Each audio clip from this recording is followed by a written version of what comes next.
Hello back everyone, this is part 2 of opening Magic the Gathering 2015 core set booster box. We got pretty far, but I started to run out of time on my camera, so I had to do the second part. But we'll continue on from what I did last time.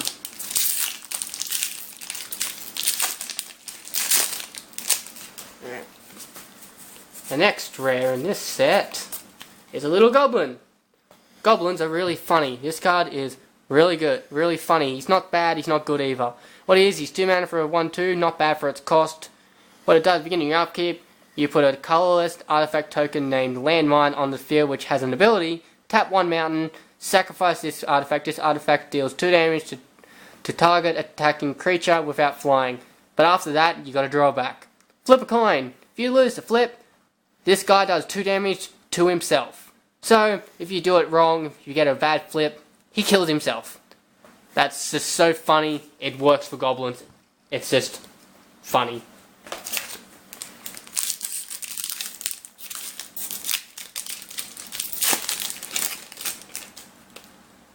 It's not that good of a card, but that's just what goblins do. Alright. Our next rare is a really good artifact equipment. 4 mana for a 4 mana. Creature gets +4/+4. Tap 0 until end of turn. This actual enchantment becomes a 4/4 spirit artifact. That no longer is an equipment. Activate this ability only if you control no creatures. So if you lose all your creatures, doesn't matter. You get a creature for free. But it's 4 mana to equip, which means you have to wait until next turn after you've activated it, put it into play to put onto your creature. Really good. Gives you an advantage if you've lost all your creatures. Also, plus them up by 4/4.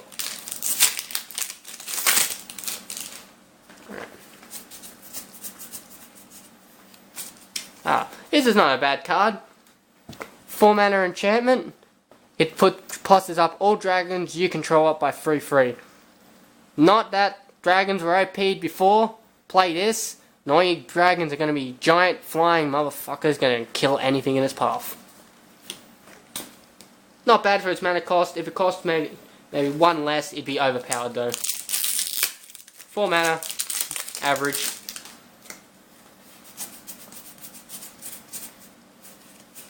Alright, next rare is this little guy. 5 mana. He's a 0/0, which means he'll die as soon as he comes into play, but his ability lets you copy any creature on the battlefield, and he also gains this ability, tap 4, 2 and 2 islands, return this creature to its owner's hand. So, if you don't like the creature after a while, return it, play it again, and copy it something even bigger. Blue loves copying creatures spells. Gives them the advantage sometimes if you're playing against green.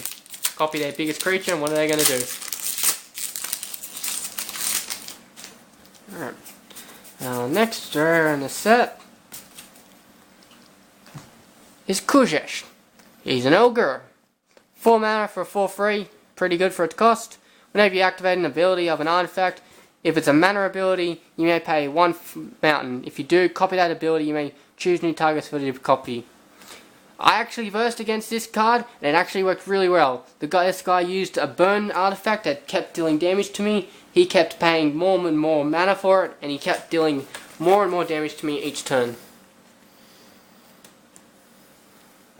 Also, another thing I forgot to show you in the last video is see how this guy's got a legendary creature as his type right here. What legendary means is if you have more than 1 copy of this guy out in the field, both of them get destroyed. It's pretty much like having Barack Obama, 2 Barack Obamas in the actual real world. It just can't happen. So if you play a second one of this, or your opponent plays a second one of this guy, they instantly both go to the graveyard. It's just not available to have both in the same field.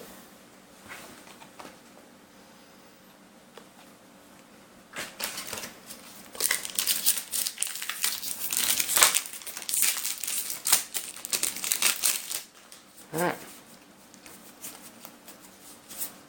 Oh, this is a really good booster. Comes with this rare first. 3 mana and an X. Convoke, which means you can tap creatures to minus its cost by 1, which you also can use against its X cost. Search your library for a creature card with preferred mana cost X or less and put it into the battlefield, which is really good to put something that you can't find onto the field. Good thing about this booster, it came with a shiny rare, which boosters actually, see, shiny. That's really good and really rare to get 2 rares in the one booster and one being shiny. This one's not bad, really good.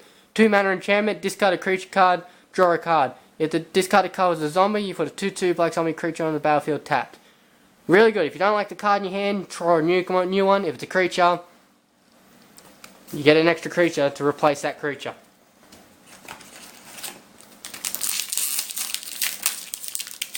We're almost at the end. Disappointing, but I've got a couple of rares that I wanted in this set. Another sorcery. 2 mana. Add an additional cost to play this, sacrifice a creature, draw cards equal to the sacrificed creature's power. Green is not really, doesn't really meant for drawing cards. More if it was gaining life, it'd be even better, but you know, drawing more cards can give you an advantage if you haven't got much in your hand. Overall, it's not bad, but I wouldn't play it. Alright, here we go. Here's one of those planeswalkers I was telling you about. It's similar to it's similar like an enchantment. Enchantment stays on the field. This one, it's something similar to a creature as well. It's got loyalty counters. Each time you deal damage to this, it loses loyalty counters. Once it reaches 0, it dies. Each planeswalker comes with a minimum of 3 abilities. One, which pluses up its loyalty counters. This one deals 1 damage to creatures and players. The second one doesn't even cost anything. You can just activate it with no backdraw. And what it does is you exile the top card of your library, and you may play it this turn. So it gives you an advantage if it can be. The last ability is really good. Exile the top 7 cards of your library, choose an instant or sorcery card you exiled this way, and copy it 3 times. 3 times. If you, let's just say you draw a card that does 5 damage to target creature or player, copy that 3 times. There goes 15 life straight away. But you have to get her up to 7 loyalty counters first, which is hard because everyone targets planeswalkers as soon as they come into play. If you can get that ability, look out. Alright. Next rare is a board white for white. It's the same as that black one we saw earlier.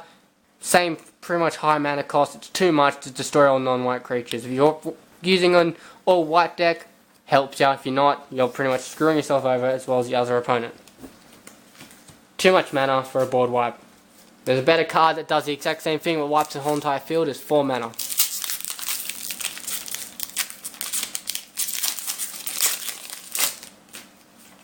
Alright. Up to the last couple of boosters. Here we go. He's a really good blue card. Shazam Skulker. 3 mana for a 1/1. Whenever you draw a card, put a +1/+1 counter on this creature. That is really good for blue. Blue loves drawing cards and getting card advantage, so this guy can get really big really quickly. His second ability is whenever he dies, you put X 1/1 blue squid creature tokens with Island Walk onto the battlefield, where X is the amount of 1/1 counters you put onto this guy. So if you've drawn up to 10 cards before he dies, you get 10 little 1/1 guys to go on the field.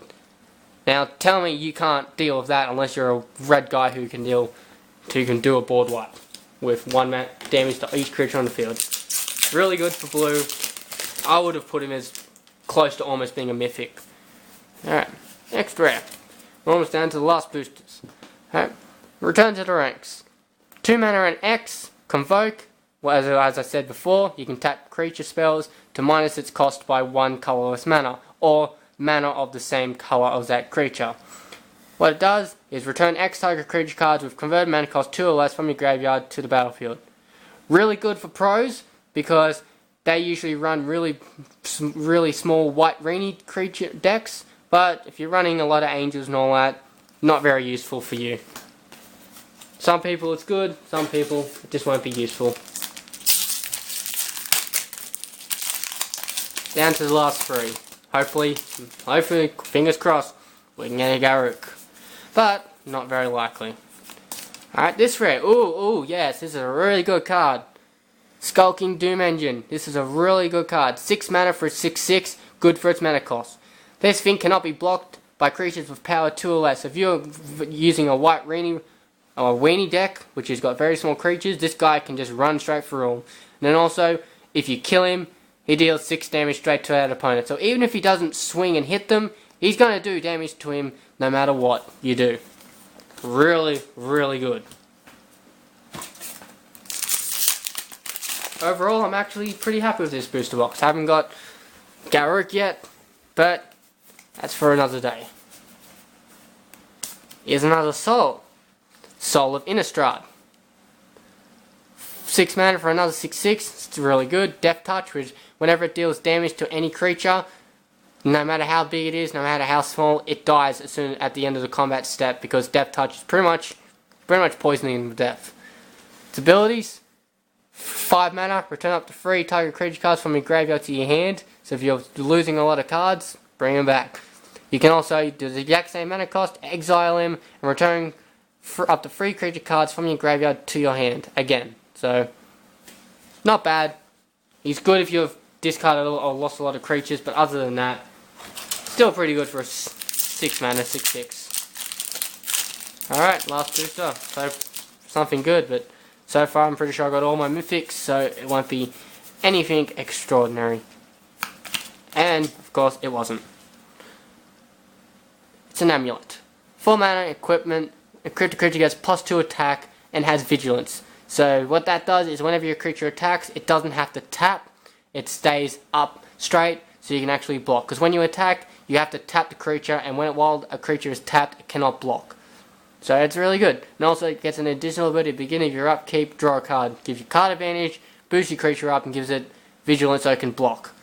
Only problem is whenever that creature dies, your opponent gains control of this equipment. So, gives you a really good draw, but once you lost the creature, they get your artifact.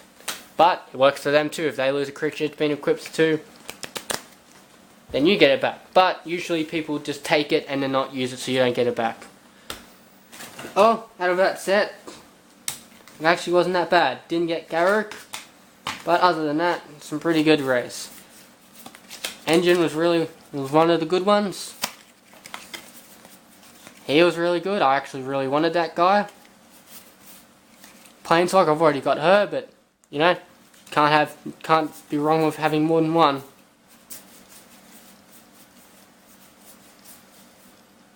Wanted another one of him. He's a really good demon. That is one card that I really did want, because I've made a really good slew deck. It hasn't lost yet, and I'd like to challenge more people to see how he goes. Making my creatures indestructible, it's going to be even better. This demon, yeah, I really wanted him. But other than that, I didn't get the main guy I really wanted, which was Garruk. But overall, really good set. I think I got my money's worth, but I think I'll buy more just to try and get Garruk. Other than that, thank you for watching. That was M15 core set, and hope to see you in the next video. Bye.